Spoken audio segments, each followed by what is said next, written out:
Yesterday, the hockey guy raised a very interesting question in a video about why rebuilds seem to be perpetually ongoing, and he pointed to 10 teams that he noted have been in some form of a rebuild for at least a few years, and how none of them seem to be poised to get off of the schneid this year and finally make it back into the playoffs. And I thought it was very interesting, so I wanted to go down a bit of a different tact and look at all the teams that have taken a player in the top 10 in the last 6 drafts, excluding the 2024 draft, because obviously that one's way too early to know, and look to see just how important it is to be taking players in the top 10. And honestly, when I went through the whole thing, it was pretty shocking. Here are all the teams who have had a top 10 pick within the last 6 drafts. And right here is the list of teams and how many times they've had a pick in the top 10. And at the very top, you can see some teams who have honestly not the best track record when it comes to turning their teams around. Detroit's had 6, Anaheim 5, Buffalo 5. Below them, Chicago, Arizona/Utah, New Jersey, and Ottawa at 4. Now, New Jersey is the obvious exception. They made the playoffs a couple of years ago. They missed the playoffs last year, largely because of bad goaltending and maybe coaching,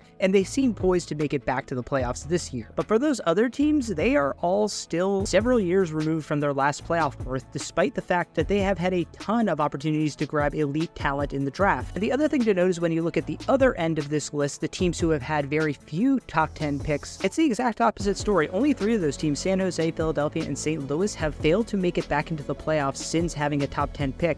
And St. Louis only had a top 10 pick in 2023. They missed the playoffs last year. And while they don't look like they're going to make it this year, it's only been a couple of years since they have made the playoffs last. But what is really the most interesting point of data is when you look at the players who were drafted. Because you would think if these teams are all having these top 10 picks and not making it back to the playoffs, they must not be drafting very good players. So I went ahead and I looked at every player and saw which of them have gotten to play at least a season's worth of games for their teams. And the answer was just about all of them. Almost every single player who was drafted in the top 10 since 2018 has gotten a chance to play at least 90 to 100 games in the NHL since they've been drafted. The notable exceptions are actually among the teams that have turned things around very quickly, like the New York Rangers, who have picked in the top 10 3 times and wasted one of those picks on Vitaly Kravtsov. The LA Kings 1 year later took Alex Turcotte at pick number 5, but he's only played in 25 games in his young season. I'm not saying that he's a bust, because they're definitely taking their time to develop him, but it really just goes to show how many of these teams who are desperate to bring up their young talent are given the opportunity to do so. But the teams who are able to rebound from a top 10 pick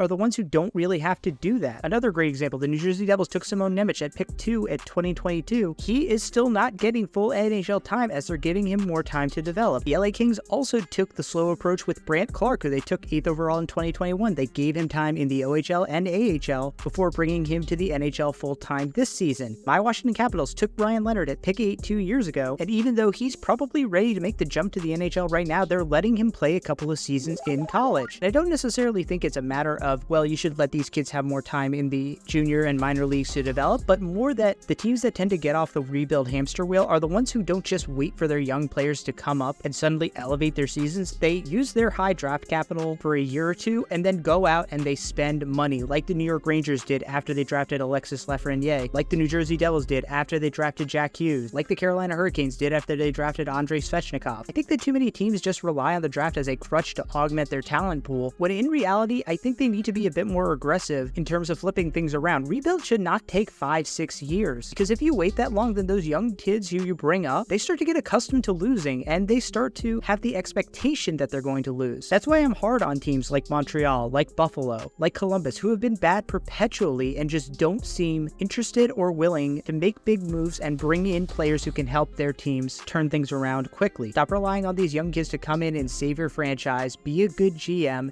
save the franchise yourself, and then let the young kids come in and elevate the functional organization that you've managed to build.